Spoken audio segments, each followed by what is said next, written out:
Hi hello friends, welcome to book foods channel. ఈరోజు ఈ వీడియోలో మనము వరలక్ష్మి వ్రతం కోసం మనము ఏ విధంగా ప్రిపేర్ చేసుకోవాలి, అంటే ఎలా ప్లాన్ చేసుకోవాలి, ఏ వంట చేయాలని మనము ఇలా ముందుగానే మనం ప్లాన్ చేసుకోవాలి. ఈ వీడియోలో మనం డిస్కస్ చేసుకుందాము. అయితే ఆల్రెడీ ఎక్స్పీరియన్స్ ఉన్న వాళ్ళకి, ఇంతకుముందు వరలక్ష్మి వ్రతం చేసుకున్న వాళ్ళకి అనుభవం ఉంటుంది కాబట్టి వాళ్ళు కొద్దిగా ప్రిపేర్ అవ్వగలరు, ముందుగానే ఏం చేయాలనేది డిసైడ్ చేసుకోగలరు. అయినా కూడా ఒక్కొక్కసారి ఏమవుతుందంటే మన పనుల వల్లనో ఏదో ఒక రకంగా మనకి ఆ టైంకి ఆలోచించుకుంటారు చాలామంది. కానీ ఒక 10 minutes టైం తీసుకొని ముందుగానే ప్రిపేర్ అవుతే మనకి ఆ రోజు అనేది చాలా ఈజీగా సులభంగా అయిపోతుంది, మన స్ట్రెయిన్ కూడా మిగులుతుంది. అంతేకాకుండా ఇప్పుడు కొత్తగా పెళ్ళైన వాళ్ళు, ఫస్ట్ టైం వరలక్ష్మి వ్రతం చేసుకునే వాళ్ళు ఎలా వంట ప్లాన్ చేసుకోవాలి, ఫస్ట్ మనం డిసైడ్ చేసుకోవాలి. మనము నైవేద్యంగా ఏం పెట్టాలనుకుంటున్నాము, ఎన్ని ప్రసాదాలు పెట్టాలి అని మనం అనుకుంటున్నాము, అది ఫస్ట్ డిసైడ్ చేసుకోవాలి. మీరు ఏదైనా పాయసం లాంటిది, పర్వన్నం లాంటిది అలా పెట్టాలా, లేదంటే ఫుల్ భోజనం అన్నీ మొత్తం మీల్స్ అన్నీ చేసి పెట్టాలా, ఏది పెట్టాలి అనేది ఫస్ట్ మనము డిసైడ్ అవ్వాలి. అప్పుడు మనకి ఈజీగా మనము ఏం ప్లాన్ చేయాలో ఈజీగా తెలుస్తుంది. అంతేకాకుండా మన ఇంటి పరిస్థితులను బట్టి కూడా మనం ప్లాన్ చేసుకోవాలి. అంటే మనం పూజ ఏ టైంకి చేయాలనుకుంటున్నాము ఆ టైం లోపల మనము ఆ ఫుడ్ అనేది ప్రిపేర్ చేయాలి. కొంతమందికి ఆఫీస్ ఉంటుంది, ఆ లోపే వాళ్ళు పూజ చేసి నైవేద్యం పెట్టేసి వెళ్ళే వాళ్ళు వెళ్తారనమాట. అందుకోసం దానికి తగినట్టుగానే మనము ప్లాన్ చేసుకోవాలి. ఇవన్నీ దృష్టిలో పెట్టుకుంటూ ప్లాన్ చేసుకుంటే మనకి ఆ రోజు తొందరగా అయిపోతుంది. సపోజ్ ఆఫీస్కి వెళ్ళే లేడీస్ ఉంటారు, ఆ రోజు హాలిడే ఇవ్వచ్చు ఇవ్వకపోవచ్చు, అయినా కూడా మనం పూజ చేసుకోవాలి, మళ్ళీ ఆఫీస్కి వెళ్ళాలి. కాబట్టి ముందుగానే ప్లాన్ చేసుకోవాలి. అన్నీ చేసి పెట్టాలి అంటే కూడా మనకి టైం సరిపోదు. అన్నీ పెట్టాలనే నియమం కూడా ఎక్కడ లేదండి. మనం మన తృప్తి కొరకు మనకు ఎంత వీలైతే మన శక్తానుసారము మనకు టైం సరిపోయినంతగా అది చేసింది మాత్రం భక్తితో చేయాలి. అంటే మనం కాన్సన్ట్రేషన్ పెట్టి మంచిగా దేవునికి మనం పెడుతున్నాము అనే ఒక మైండ్ సెట్తో తయారు చేయాలి. క్లీన్లీనెస్ ఉండాలి. అప్పుడు మనం చేసిన 1, 2, 3 ఐటమ్స్ అయినా కూడా అదే మనకి మంచిగా తృప్తినిస్తుంది. అయితే ఈజీగా చేసుకునే ఐటమ్స్ ఏంటి, కొత్తగా చేసే వాళ్ళైనా ఆల్రెడీ చేసిన వాళ్ళైనా కూడా ఏవి సెలెక్ట్ చేసుకుంటే ఈజీగా మనం త్వరగా చేసుకోవచ్చు. అయితే మీరు ఇంకొక విషయం కూడా గుర్తుపెట్టుకోవాలి. ఇక్కడ మనము దేంట్లో పర్ఫెక్ట్గా ఉన్నామంటే ఆ డిషెస్ని సెలెక్ట్ చేసుకోండి. కొత్తగా పెళ్ళయింది, 10 మంది వస్తున్నారు మన ఇంటికి, కానీ అసలు ఫస్ట్ టైం చేసుకునే వాళ్ళు అందరినీ భోజనాలకు పిలవకపోవడమే మంచిది. ఎందుకంటే ఒక సపోర్ట్గా ఉండి, మీ అత్త కానీ అమ్మ కానీ ఎవరైనా సపోర్ట్గా ఉండి వాళ్ళు హెల్ప్ చేసి వాళ్ళు ఒకవేళ వంట ప్రిపేర్ చేసేటట్టయితే మీరు చేసుకోవచ్చు, పర్లేదు. మనమే అన్నీ చేసుకొని బంధువుల్ని పిలుచుకొని చేసుకోవాలంటే కొంచెం ప్రాబ్లమే. కాబట్టి అటువంటి వాళ్ళు ఏదైనా ఒక స్నాక్, లేదంటే ఈవినింగ్ వాళ్ళని పిలిచి వాయనం కూడా ఇస్తారు కదా, అప్పుడు ఏదో ఒకటి ఇస్తే సరిపోతుంది. మీకు కొంచెం అలవాటు అయిన తర్వాత 2-3 years తర్వాత మీరు మళ్ళీ అందరినీ పిలిచి భోజనాలు పెట్టుకోవచ్చు. మీరు చేసుకోవడమే ఫస్ట్ టైము, అందులోనూ మళ్ళీ డిషెస్ కూడా మీకు సరిగ్గా రానప్పుడు అలాంటి కార్యక్రమాలు పెట్టుకోకపోవడమే మంచిది నా ఉద్దేశం ప్రకారము. లేదు మీరు వంట వాళ్ళు పెట్టుకొని చేయించే కెపాసిటీ ఉంటే పెట్టుకోవచ్చు, పర్లేదు.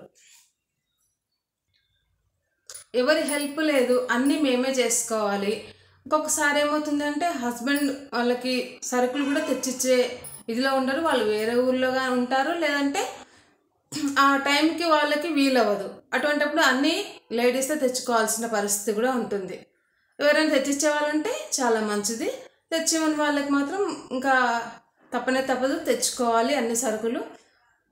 అయితే మనం ఏ చేయాలి, మనం తెచ్చుకునే సరుకుల్లో ఏవి తెచ్చుకోవాలి, మనము ఏ టైం కల్లా ఆఫీస్కి వెళ్ళే వాళ్ళకి ప్రిపేర్ చేసుకోవాలి అనే దాన్ని బట్టి డిషెస్ సెలెక్ట్ చేసుకోవాలని చెప్పుకున్నాం కదా.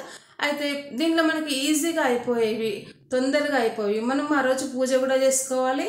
అదే మనము ఈ వంట దీంట్లో పడి అక్కడ మనం కాన్సన్ట్రేషన్ అనేది దెబ్బతినకూడదు.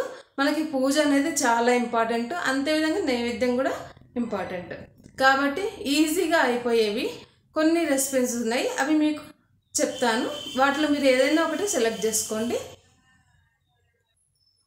ఆ రోజు మనకి పెసరపప్పుతో పాయసం కానీ లేదంటే హైగ్రీవాన్ చేస్తారు. సేమ్ పెసరపప్పు ఎలా చేస్తామో అలాగే శనగపప్పుతో కూడా శనగపప్పు బెల్లం కలిపి పాయసం చేసుకోవచ్చు. అది ఆల్రెడీ నా వీడియోస్లో ఉంది. డిస్క్రిప్షన్లో అన్ని లింక్ పెడతాను. నేను ఏవేవి ప్రిపేర్ చేశానో ఆల్రెడీ అవన్నీ కూడా ఒకసారి అబ్జర్వ్ చేయండి, చూడండి కావాల్సిన వాళ్ళు ఎవరైనా. అదేవిధంగా మనకు లంచ్ బాక్స్ తీసుకెళ్ళడానికి కూడా వీలవుతుంది. పులిహోర కూడా తయారు చేసుకోవచ్చు, దద్దోజనం తయారు చేసుకోవచ్చు. అదేవిధంగా క్షీరాన్నం, పాలన్నం అంటే మనం మామూలుగా అన్నం చేసేసి పాలు కలపకుండా కొద్దిగా ముందుగానే బియ్యం నానబెట్టేసి మనము అన్నం ఉడికినప్పుడు కొన్ని పాలు వేసి మొత్తం ఆల్మోస్ట్ అయిపోయింది అన్నప్పుడు కొద్దిగా నెయ్యి వేసేయండి. తర్వాత పక్కన నెయ్యిలో ఈ డ్రై ఫ్రూట్స్ అన్నీ వేయించి వేస్తే అది కూడా బాగుంటుంది. తర్వాత చక్కెర కూడా వేసి కలిపేయాలి. ఆ విధంగా క్షీరాన్నం కూడా చేసుకోవచ్చు.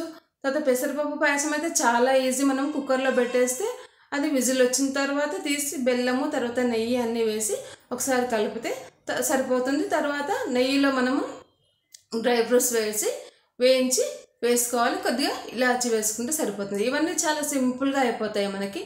ఇదే కాకుండా మనము పాలతో కూడా స్వీట్ తయారు చేసుకోవచ్చు. ఆల్రెడీ నా వీడియోస్లో ఉన్నాయి చూడండి. బనానా పాలు కలిపి ఏం లేదు, చాలా ఈజీ. వంట రాని వాళ్ళు కూడా ఈజీగా చేసుకోవచ్చు. పాలు కాచి దాంట్లో బనానా వేసుకుంటూ పోవాలి. తర్వాత లాస్ట్కి షుగర్ యాడ్ చేయాలి. టైం ఎక్కువ పడుతుంది దీనికి. ఇది ఆఫీస్కి వెళ్ళే వాళ్ళకి ఉపయోగపడదు, ఎందుకంటే అది చాలా తక్కువ ఫ్లేమ్లో పెట్టి చేసుకోవాలి. అంటే వంట రాని వాళ్ళకి ఈ రెసిపీ యూజ్ అవుతుంది. అందులోనూ పాలతో తయారు చేసిన పదార్థాలు అమ్మవారికి ఇష్టం కాబట్టి అది చేసుకోవచ్చు. అదేవిధంగా మనము ఇది రవ కేసరి సిరా అంటారు. అది కూడా చాలా మనకి ఒక 5-10 మినిట్స్లోనే అయిపోతుంది. సిరాతో రవ్వతో తయారు చేస్తాం కదా, గోధుమ రవ్వ కానీ బొంబాయి రవ్వ కానీ, అలా అది కూడా చాలా 10 మినిట్స్లో అయిపోతుంది. ఈజీ రెసిపీ, అది తయారు చేసుకోవచ్చు. లేదంటే కోసంబరి వడపప్పు అంటారు. పెసరపప్పు నానబెట్టేసి లేదంటే పెసరపప్పు శనగపప్పు రెండు కలిపి మిక్స్ చేసి నానబెట్టేసి నానిన తర్వాత దాంట్లో కొద్దిగా పచ్చి కొబ్బరి, తర్వాత కొద్దిగా కొత్తిమీర, నిమ్మకాయ రసము, తర్వాత వేస్తే కొద్దిగా పోపు వేసి కలిపి పెట్టడమే. ఇది మనము ఎవరైనా ఇంటికి వస్తే కూడా వాళ్ళకి ఇవ్వడానికి కూడా ఉపయోగపడుతుంది. అందరూ కూడా ఇది ఇష్టంగానే తింటారు. పిల్లలకు కూడా పెట్టవచ్చు, బాగుంటుంది. అంటే ఇది మనము స్టవ్ పై పెట్టకుండానే ఈజీగా చేసుకోవచ్చు. ఇలాంటి రెసిపీ కూడా తయారు చేసుకోవచ్చు. మనకు టైం లేనప్పుడు ఇలాంటివి చేసుకుంటే మీకు టైం కూడా కలిసి వస్తుంది. అంటే వంట రాని వాళ్ళు కూడా ఈజీగా తయారు చేసుకోవచ్చు. రుచి అనేది దాంట్లో ఏముంటుంది, కొద్దిగా ఉప్పు వేయడం అంతే కదా, దాంట్లో పెద్ద తేడా అనేది ఉండదు. మాకు వంట రాదు కదా, మేము ఎలా తయారు చేసి పెట్టాలి అనే భయాలు ఏవి పెట్టుకోకుండా మీరు ఏది చేస్తారో అది శ్రద్ధతో చేయండి. నాకు వచ్చు అనే ఫీలింగ్తో చేయండి. నేను అమ్మవారికి పెడుతున్నాను, ఇది మంచిగా కుదరాలి అని ఒక ఫీలింగ్ పెట్టుకొని చేయండి, తప్పకుండా బాగా కుదురుతుంది. ఇప్పటి వరకు మనము వంట అంటే కొత్తగా పెళ్ళయి అప్పుడే నేర్చుకొని చేసే వాళ్ళ గురించి మాట్లాడుకున్నాము. ఆఫీస్కి వెళ్ళే వాళ్ళ గురించి మాట్లాడుకున్నాము. అలాంటి వాళ్ళు మీరు ఇది కూడా తయారు చేసుకోవచ్చు. పులిహోర కానీ లేదంటే లెమన్ రైస్ కానీ ఏదైనా బాత్ ఐటమ్ అట్లాంటివి కూడా తయారు చేసుకోవచ్చు. మీకు లంచ్లో తీసుకెళ్ళడానికి ఉపయోగపడుతుంది, నైవేద్యంగా కూడా ఉపయోగపడుతుంది. అలాంటివి కూడా ప్రిపేర్ చేసుకోవచ్చు. ఇవి కాకుండా చాలా ఎక్స్పీరియన్స్ ఉండి ఎప్పటి నుంచో చేస్తున్న వాళ్ళు చాలా రకాల వెరైటీస్ చేసుకోవచ్చు. కానీ దానిలో కూడా కొన్ని ఈజీగా చేసుకునేవి. అంటే ఈ కాలంలో చాలామందికి ఎక్స్పీరియన్స్ ఉన్న వాళ్ళు అంటే ఏజ్ అయి ఉంటుంది, 50 ఉంటుంది, 50+ ఉంటుంది. వాళ్ళకి మోకాలు నొప్పులు స్టార్ట్ అయి ఉంటాయి. కానీ చేయాలి అనే ఒక ఇది మాత్రం ఉంటుంది. పిల్లలు ఉంటారు, మనవళ్ళు ఉంటారు, మనవరాళ్ళు ఉంటారు. ఏదైనా ఒకటి చేయాలనే వాళ్ళకి తాపత్రయం అనేది ఉంటుంది. అలాంటి వాళ్ళు కూడా ఈజీ రెసిపీస్ని తయారు చేసుకోవచ్చు. ఎలా అంటే వాళ్ళకు వచ్చి ఉండాలి. ఇది మాత్రం దృష్టిలో పెట్టుకోండి. మీరు మైసూర్ పాక్ చేయొచ్చు, అది 15 మినిట్స్లో అయిపోతుంది. అంటే మీరు ఆ రోజు ఎక్కువ ఐటమ్స్ చేస్తారు కదా ఎక్స్పీరియన్స్ ఉన్న వాళ్ళు, కాబట్టి అన్నీ కొన్ని చేయండి. మీ ఇంట్లో వాళ్ళకి అన్ని 2 పీసెస్ వచ్చేటట్టుగా చేసుకుంటే సరిపోతుంది. మైసూర్ పాక్ చేసుకోవచ్చు.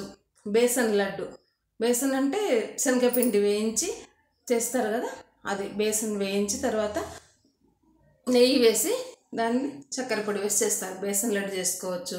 తర్వాత సున్నుండలు చేసుకోవచ్చు. ఇవన్నీ కూడా ఏమంటే మీకు టైం తక్కువ తీసుకుంటాయి, మీకు మంచి ఐటెం కూడా రెడీ అవుతుంది. అదే మీరు బూందీ లడ్డును లేదంటే భక్షాలు అంటే కుడుములో పెట్టుకున్నారంటే ఎక్కువ టైం మీకు నిలబడాల్సిన అవసరం ఉంటుంది. అది మీకు చాత అవ్వదు కాబట్టి ఇలాంటి ఐటమ్స్ని సెలెక్ట్ చేసుకోండి. ఇంతకుముందు చెప్పుకున్నట్టుగానే సున్నుండలు కానీ, తర్వాత బేసన్ లడ్డు కానీ, మైసూర్ పాక్ కానీ, అదేవిధంగా పచ్చి కొబ్బరితో బర్ఫీ కూడా చేయొచ్చు. ఇది కూడా మనం జస్ట్ నిలబడి కలిపితే సరిపోతుంది. అంటే క్వాంటిటీ తక్కువ తీసుకోవాలి. ఇవన్నీ నేను చెప్పేవి మనం నైవేద్యం కోసం అన్నీ చేయాలి, ఒక 9 రకాలు 10 రకాలు అనుకున్నప్పుడు క్వాంటిటీ తక్కువ తీసుకోండి. ఒక టెంకాయ తీసుకోండి, దానిలో మీరు బర్ఫీ చేశారంటే మీకు 20-25 పీసెస్ ఈజీగా అవుతాయి. మీకు ఒక 10 మెంబర్స్ ఇంట్లో ఉన్నా కూడా సరిపోతుంది. తర్వాత 7 కప్స్ చేసుకోవచ్చు. భక్షాలు లాంటివి మీరు పెట్టుకోకపోవడమే మంచిది. అమ్మవారికి చేయాలి అంటే ఎవరైనా హెల్ప్ కుంటే చేసుకోవచ్చు, పర్లేదు. లేదు అనుకుంటే మీరు కూర్చున్న దగ్గరే కుడుములు లాంటివి ప్రిపేర్ చేసుకోవచ్చు. ఒక పూర్ణం ఒక్కటి తయారు చేసి పెట్టుకుని పక్కన కూర్చుని అవన్నీ కూడా స్టఫింగ్ చేసేసి తర్వాత వాటిని మనం డీప్ ఫ్రై చేసుకుంటే సరిపోతుంది. ఇలా ప్లాన్ చేసుకుంటే మీకు స్ట్రెయిన్ లేకుండా ఈజీగా ఏజ్డ్ పర్సన్స్ కూడా ఈజీగా తయారు చేసుకోగలరు, 10 మందికి కూడా పెట్టగలరు. వీళ్ళకి ఎలా ఉంటుందంటే ఏజ్ అయిన వాళ్ళకి, ఎక్స్పీరియన్స్ ఉన్న వాళ్ళకి, ఇంట్లో ఉన్న వాళ్ళందరికీ పండుగ రోజు మంచిగా భోజనం పెట్టాలి, కడుపు నిండా అన్ని వెరైటీస్ పెట్టాలి, ముఖ్యంగా అమ్మవారికి పెట్టాలి అనే వీళ్ళకి చాలా కుతూహలంగా ఉంటుంది. కాబట్టి అలాంటి వాళ్ళు ఇలాంటివి ప్లాన్ చేసుకోండి. వీటితో పాటుగా మీరు డైలీ రొటీన్గా చేసే పప్పు, చారు, కూర, తర్వాత చట్నీ, పచ్చడి ఇవన్నీ చేస్తుంటారు కదా, దాంతోపాటు కొన్ని బజ్జీలు కూడా తొందరగానే అయిపోతాయి. ఎంతైనా కూడా పండుగ అంటే కొద్దిగా స్ట్రెయిన్ అవన్నీ అవుతుంది, కాకుండా అయితే ఉండదు. ఈ విషయాలన్నింటినీ దృష్టిలో పెట్టుకొని మీరు మీ పండుగని, వరలక్ష్మి వ్రతాన్ని ప్లాన్ చేసుకుంటారని అనుకుంటూ, మీకు ఈ వీడియో నచ్చినట్లయితే తప్పకుండా లైక్, షేర్, ఇంకా సబ్స్క్రైబ్ చేసుకోండి. Thank you for watching.